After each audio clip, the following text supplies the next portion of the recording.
Your stream is on the brink. Well, now is the time where we put up or shut up. All these conference realignments finally have their first big weekend all at the same time.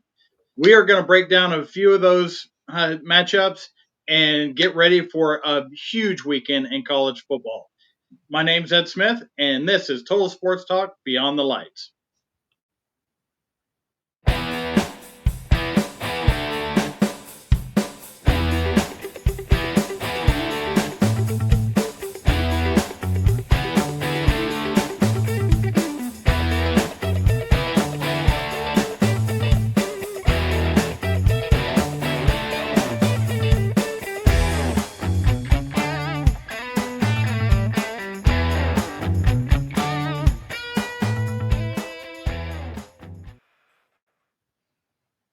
Welcome, everybody. My name is Ed Smith, and this is Total Sports Beyond the Lights.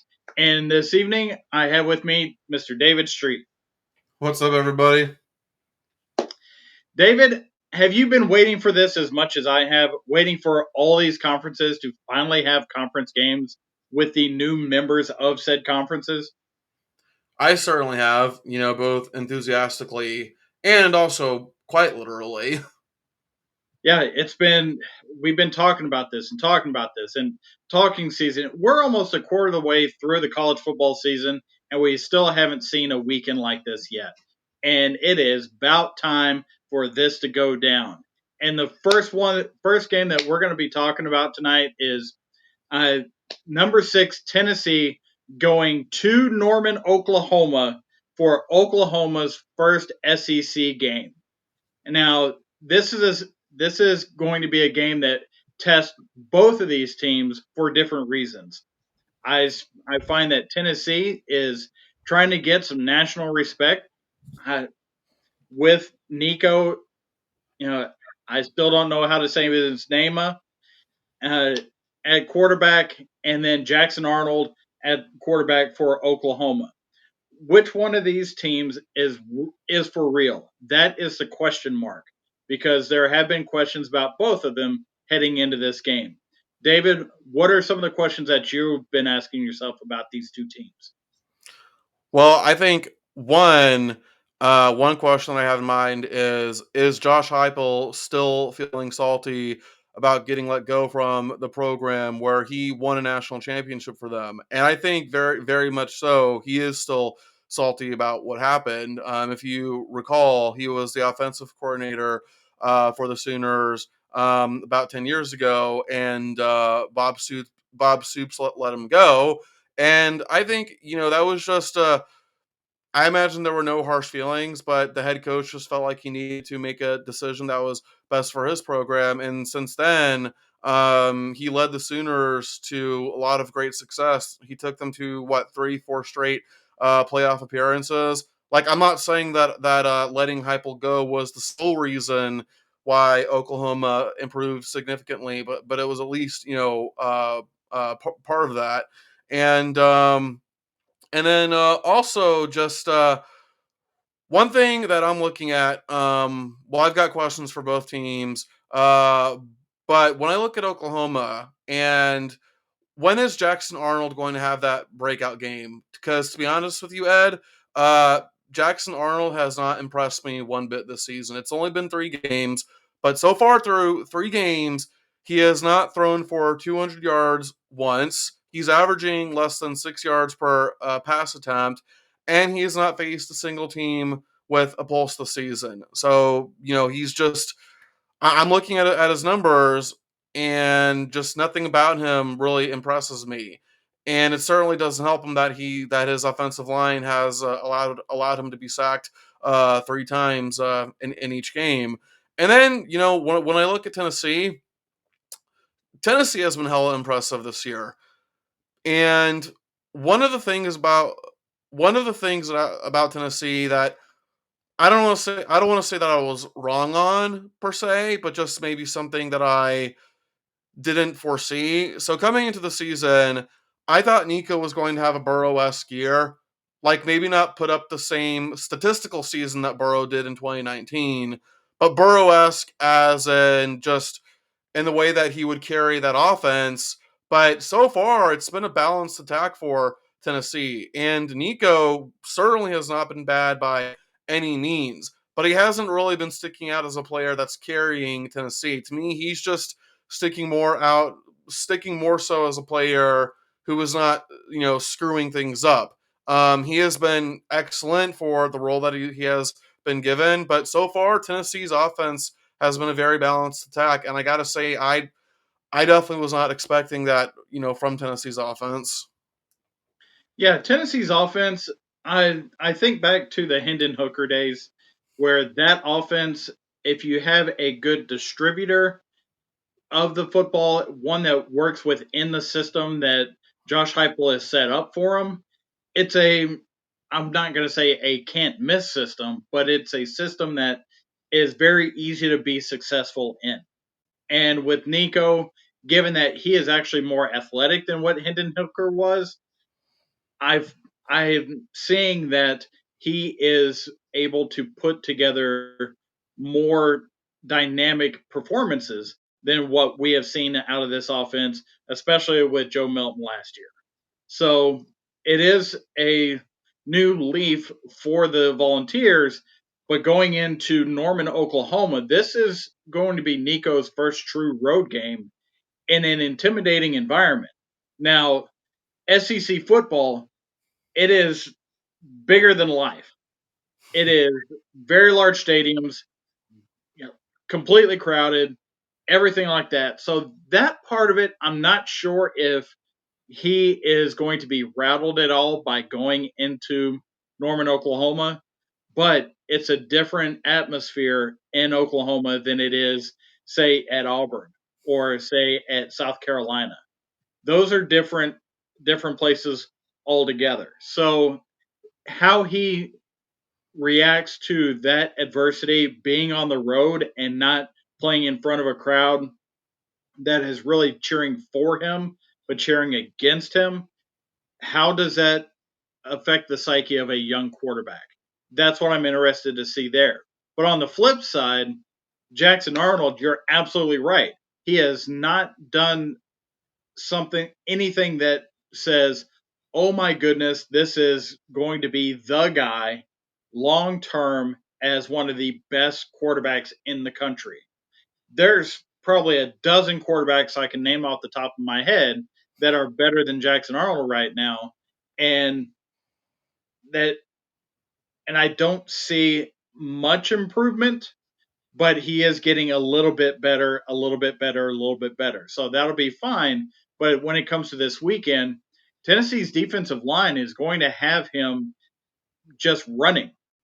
And one thing that I saw from Jackson Arnold last week against Tulane was that defensive line was getting Jackson Arnold's feet panicked.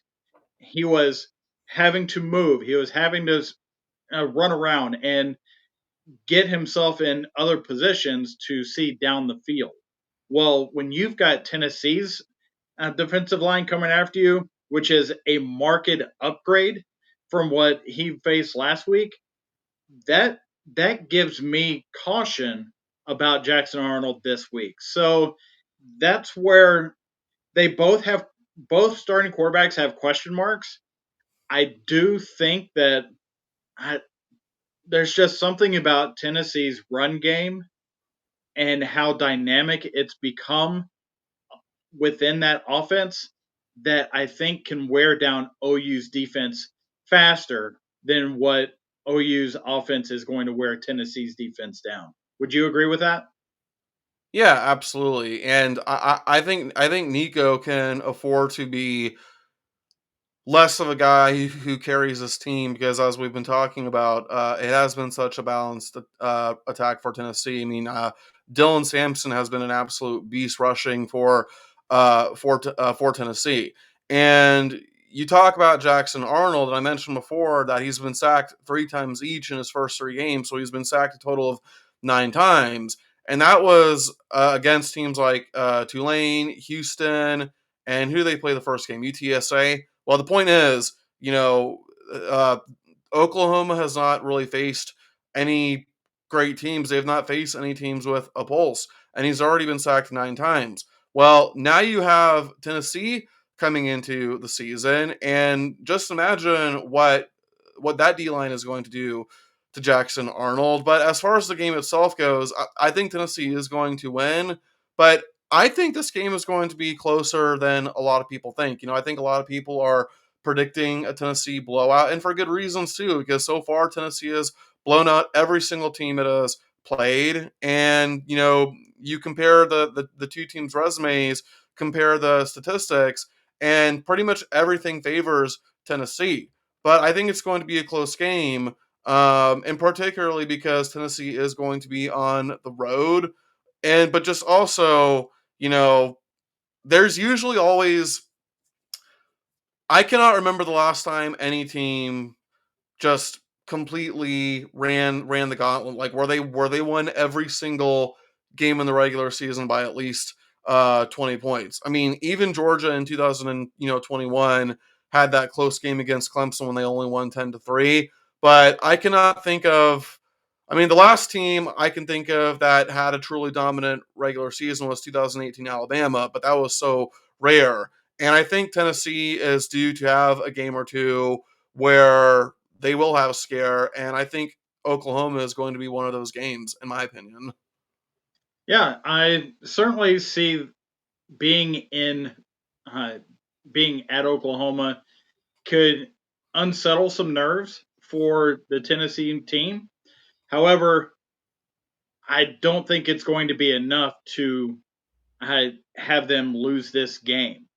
Now, if you're looking at odds and such, ESPN Bet has Tennessee at a 6.5 point favorite, so by a touchdown.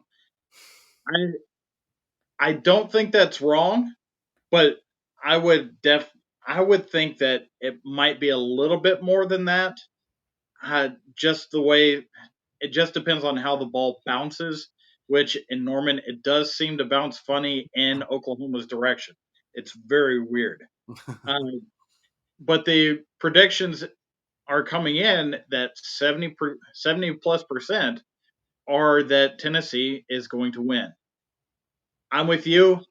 I I think Tennessee wins, but I don't think it is going to be the absolute stomping that the normal SEC people think it's going to be. That Tennessee is going to go in there and say, "Well, you're now at the bottom rung of the SEC because you were in the Big 12 before. Guess what? Vandy's still there. You've still got, sorry to say it, Florida. Oklahoma is better than both of those markedly. So uh, I would I would say Tennessee. I'm expecting somewhere in the vicinity of a uh, 38 24 game. So 2 touchdowns. Yeah, I got Tennessee winning 38-31. So Yeah, it's going to be who gives up 30 points first. yeah, Uh, for sure. that's going to be the thing there. But for a game that may not even make it to 30 points total, we're going to move over to the Big 12 that Oklahoma just came out of. And let's talk about Utah and Oklahoma State. Is Cam Rising going to play? Who knows? But honestly, I don't think it really matters all that much, Ed, because what has been the hallmark of Kyle Whittingham teams? Defense. Like, Physicality and on that offense too. and defense. Blue collar physicality, all that. Like, I they could literally plug my 12-year-old dog at quarterback, and I would still feel confident in Utah having a solid season. Yeah, I don't disagree with that whatsoever. It Whittingham's been there, I think, since uh, I think since 2008, because if I recall correctly, I think when Utah killed Alabama in the Sugar Bowl in '07, excuse me, not no, it was '08. When Utah killed Alabama in the Sugar Bowl in 2008, I believe that was Whittingham's first. season as head coach, and I think he got promoted from the staff. Remember, Whittingham was Urban Meyer's successor at Utah. Yeah. So whatever year that Urban Meyer went over to Florida, that was the year Whittingham took over. So there's that answer for you on that. But what I'm having trouble figuring out this Oklahoma State team because I can't understand what they do well enough to make them the 14th ranked team in the country. How are they rated so high when I don't see them doing what they were designed to do, which is run the ball with Ollie Gordon? They're not doing that well. They pass the ball okay. They don't particularly play defense very well from what I've seen. How what are they doing? Are you seeing something different than what I'm seeing on as far as Oklahoma State? Well, I think so far, in fairness, I think you have to look at the play of Alan Bowman. Coming into the season, there was a lot of question marks about Alan Bowman because, truth be told, throughout his college career, he has been an average, maybe an above average quarterback at best. And three games in, he might go back to being average, but right now, he is sticking out clearly as Oklahoma State's best player on offense. Whereas, Ollie Gordon, I'm not saying Ollie Gordon has been bad. I mean, he's got 4 rushing touchdowns, but he's also averaging less than 4 yards a carry. And right now, Alan Bowman has been the one to lead the charge on offense. So I don't know where Bowman ranks statistically among his peers, but I think you have to give the guy at least some flowers for how well he's playing so far. Because even 3 games in, I don't think anybody expected Bowman to play as good as he's playing right now. Well, with Bowman, this is a guy that beat Texas and Lubbock a couple of years ago, and it's amazing how the threat of a bashing run game can improve quarterback play.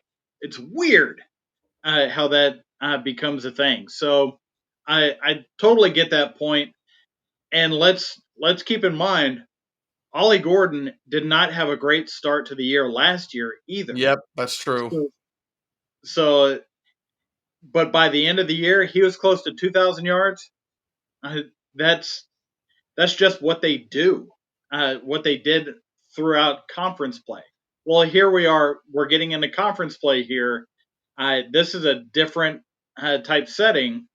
Uh, Being that we're in Boone Pickens Stadium, there's a lot of good football happening in the state of Oklahoma tomorrow and on Saturday, and I I think Pickens Stadium might be a little more intimidating than what Norman, Oklahoma is, just because of how close the stands are. It's very much like Iowa, Mm. where everything is so narrow on the sidelines that they can get into the heads uh, of visiting teams.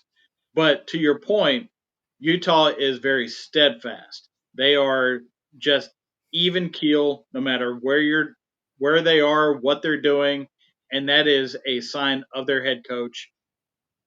As far as how this game winds up, uh, right now Oklahoma State is getting 2.5 points, and Mike Gundy's been really good at the 3 point spread over time. So I'm actually in the camp where Oklahoma State actually wins this because the last report that I have seen is the abdominal strain for Cam Rising may keep him out, and that without him, Utah is good, but they're not a team that is going to be able to overcome an equal talent level. I agree.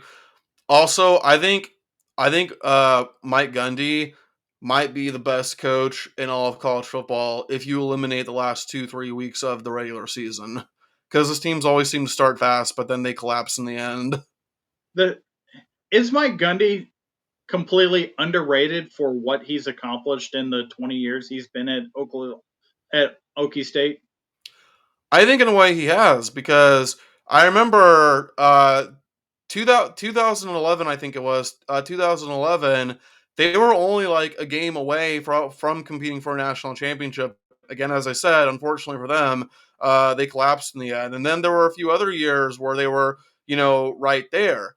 And this is, Oklahoma State. Obviously, we're not saying that Oklahoma State is Vanderbilt by any means, but it is a I would say maybe low second tier, very, very high third tier program. Certainly not in the ranks of programs like Oklahoma or Georgia or LSU. So the way that Mike Gundy has elevated that program to the heights that it has experienced, I mean, you have to give the man a lot of credit for what he's done in Stillwater. Yeah, it's one of those things where if it wasn't for Oklahoma, we'd be praising the career of Mike Gundy because Oklahoma in the Big 12 always fighting it out with Texas for who's the most popular Hmm. team, who's Yeah, the team that draws the most, who gets more cameras on them, who gets more eyes on them, who is considered a flagship of that conference. Well, Mike Gundy's been right there and just just under it. yeah. So Well, and it's those games like Bedlam. It's those games that not winning the Big 12 championship games that he's been in. yeah. It's those things that have not put him over the top. Well, the other But thing it's been a good career there. Well, and the other thing too is, when you talk about the Oklahoma State football program as as a whole, it's not exactly devoid of history because Ed, let's not forget, one of the greatest NFL players of all time, arguably the greatest running back of all time, played there, Barry Sanders. Yeah. And who was his backup? Thurman Thomas. So it's like, what do you do at that point? Yeah. And so, I mean, there's when you're talking about programs that have had some of the biggest names in pro football history, I think we really got to talk about this next game, though, and that is USC and Michigan. Mm. You can't really describe either one of these programs without saying some of the biggest names that have ever graced pro football stadiums. Would you agree with that? Oh, absolutely. I mean, just when it comes to the history, the pedigree, the culture, tradition, everything about it, you can't get much better than USC and Michigan. Yeah, definitely. So, but this is not uh, a rivalry that is very common. But here we are in this new Big Ten where USC and Michigan are now conference foes. And this will be USC's first trip to the Big House in 66 years. Now, I consider myself to be middle aged. Oh, uh, but it's been longer than that since USC made a trip to the Big House. Yes, they played several times in the Rose Bowl. That was supposed to be the Pac whatever and the Big Ten. So that's where that comes from. But to actually play in the regular season, that is a new thing, and it's a new world. So let's get to it. Let's get brand on brand.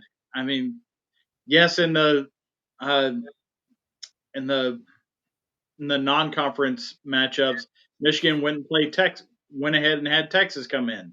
Could Michigan actually wind up being 0-2 in the Big House against ranked opponents this year I think I already? think I think they will.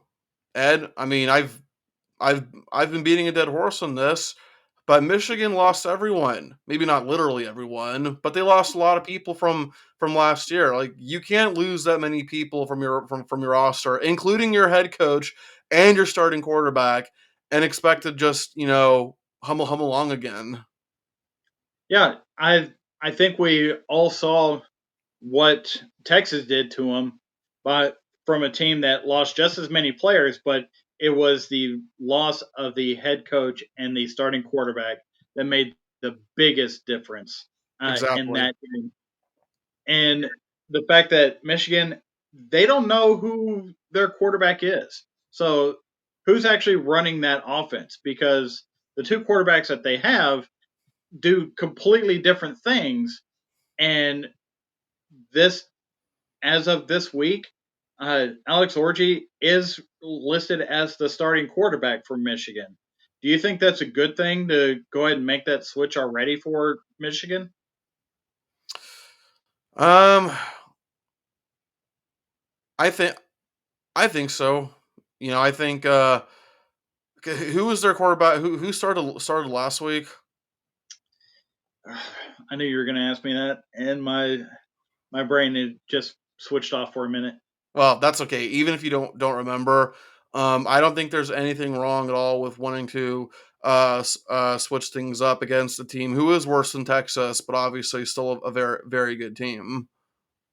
Yeah, and we always wondered US what a Lincoln Riley coach team would look like if they had a defense that was willing to tackle anybody. And here we are. They're they're at number 11 already with a bullet Yeah, after what they did to LSU and how well they looked last week. So I yeah. mean, this is a collision course, and USC. When looking at this game before the season, did we really think that USC was going to be higher ranked than Michigan at this point? I don't think so.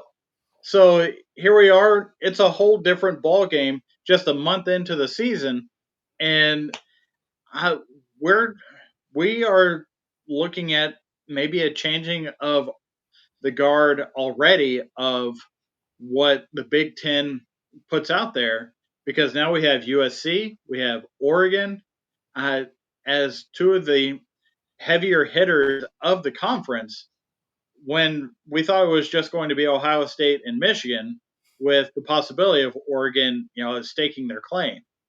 USC's been the best of the bunch. And we don't know what Ohio State does yet because they haven't played anybody uh, that has graduated high school. They, uh, it's all been just beat down after beat down of lower tier teams. So we don't know what Ohio State is yet. Well, I want to talk about USC's defense because I thought the hiring of D'Anton Lynn, from the other side of town, in Los Angeles. Yes, I know they don't play in Los Angeles; they play in Pasadena. But you get my point. But Yeah. when they hired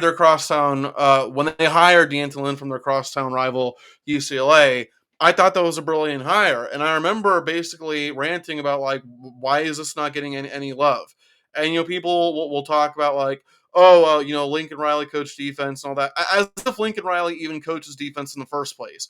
No, yes, at the end of the day, Lincoln Riley is responsible for hiring coaches, including on defense, since he's the head coach. And certainly keeping Alex Grinch as long as he did was a damn near fireable offense. And I don't know if Alex Grinch left or if Riley fired him. But either He way, fired it's good him. that Grinch isn't. Wait, what happened?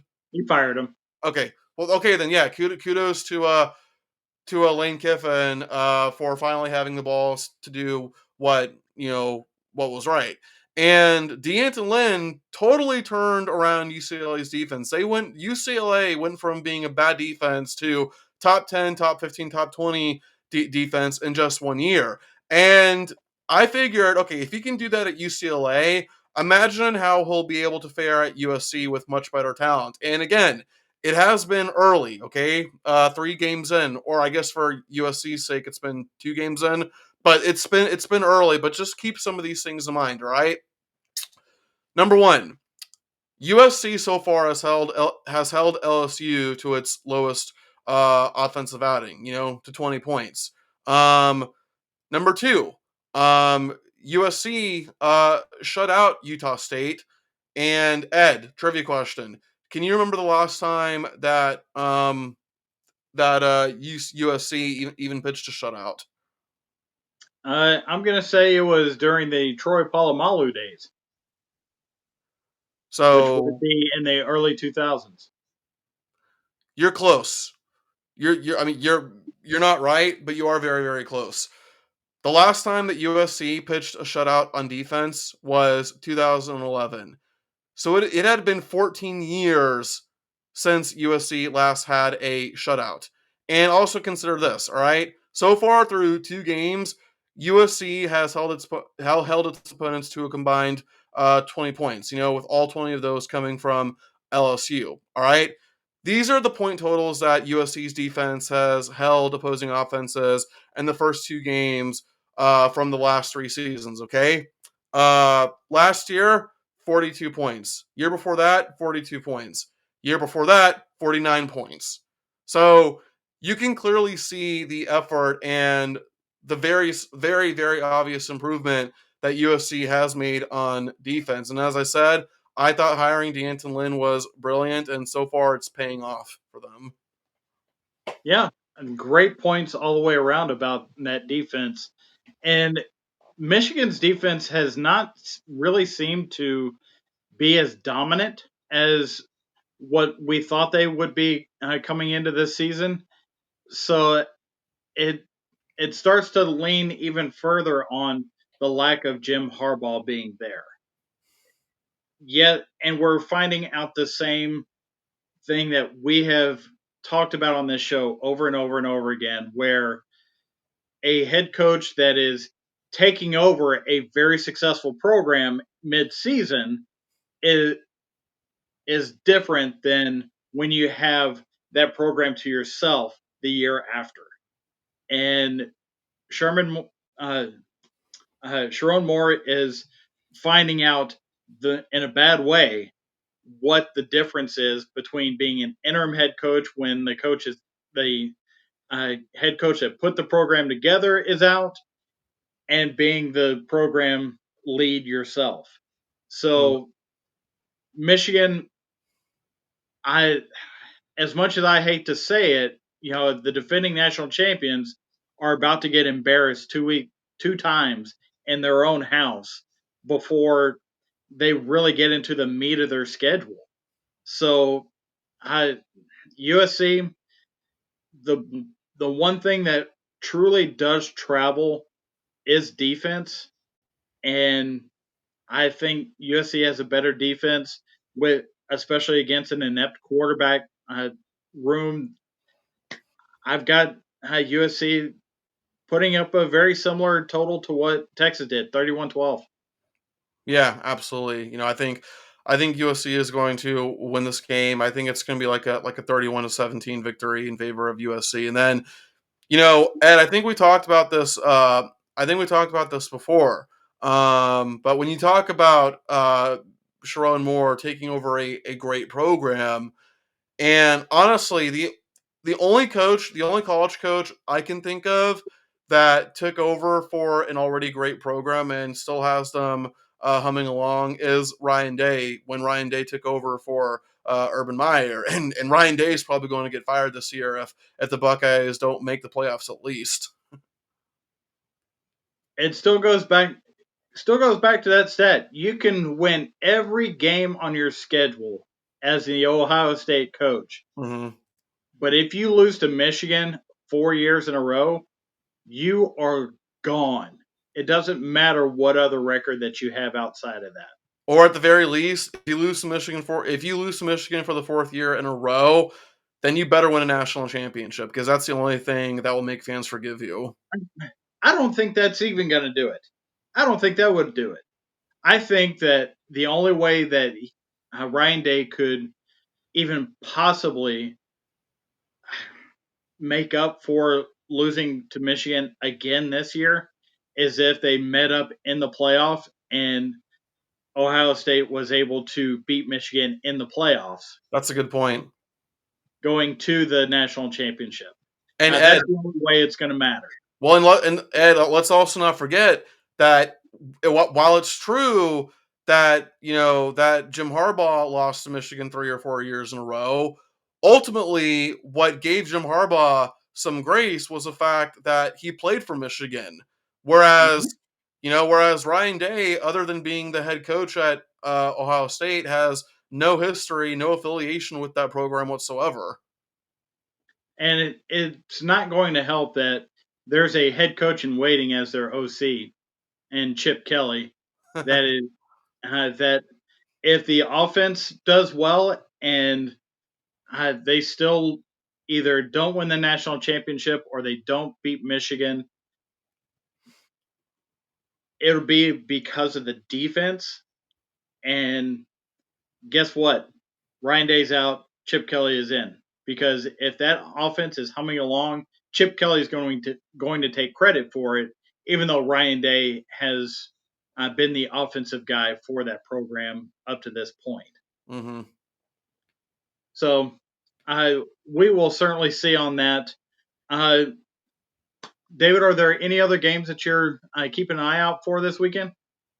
Yeah, Florida, Mississippi State. This, just the battle of mid. You know, is this Cripple is this going to be the game that finally ends Billy Napier's career with us? Spoiler alert! It won't be. Yeah, I'm interested to see uh, the ULM Texas game. Of course, we're going to be watching our own games, Yeah. but Wait. Actually, finish your thought. Sorry.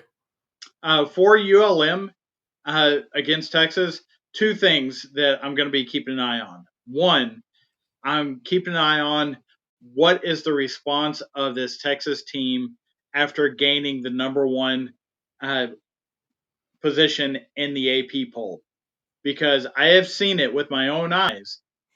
After getting the number one position, they start playing down to the competition.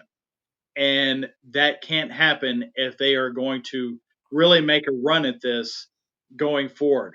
The second part is, what will the eye test for Arch Manning look like after he has been named the starter and the game plan is 100% in his hands versus just coming in for an injured Quinn Ewers. He's been all all reports from camp is that he has been uh, training and preparing himself as a starter every week just because he's the next man up. He's got to be ready. And we've all seen Quinn Ewers go down in injury the past two seasons. Well, guess what? It happened again. Spoiler alert. So he's missing at least this game, possibly next week's game against Mississippi State. And then we've got a bye week before Oklahoma. So what does it look like? Does it look like Texas takes that number one position and asserts their dominance, or do they play down to their competition? Does Arch Manning look like a starting quarterback that is ready to take over? Should something happen and he has to take over for Quinn? Those are the things I'm looking forward in that game. Yeah. David, you had another one. Yeah. Aren't USF and Miami playing this weekend? I did not look at the ACC schedule. Okay. I want to say that they are. I'm gonna look it up real quick. Miami Hurricanes football. Um. Yep, they're playing tomorrow at 7, and to Yeah. look forward to. Obviously Miami's looking really really good with Cam Ward, and USF has kind of been experienced a sort of revival under head coach Alex Golish. I mean, yeah, they got killed by Alabama, but that game was close throughout the first three quarters until Alabama woke up. But just gotta give some praise to my hometown college team, man. I'm sure USF is getting its own football stadium before Miami, funny enough. And what's also funny? Um, the team that is called the University of South Florida doesn't actually play in South Florida. The other team does. Exactly. Yeah, Uh, it's that's Florida Atlantic, right? Or am I wrong? Florida Atlantic, FIU. And what's it? Is that the school that is across the street from Miami, and they got in the big fight uh, about 10 years ago? Was it? I don't know. I mean, I'll I'll have to look it up. Well, if anybody out there does know that off the top of their head, please put in the comments. And if there's any other games that you want to give some thoughts on, go ahead and drop those comments as well. We'd love to see them, and we'd love to know what teams we should be talking about uh, to get y'all engaged and see what uh, the pulse of the world out there wants us to talk about. So uh, that's about all we have time for this evening. Enjoy the football. Enjoy the nachos. Enjoy the cold sodas out there. And until next time, we are rounding third and we are headed for home.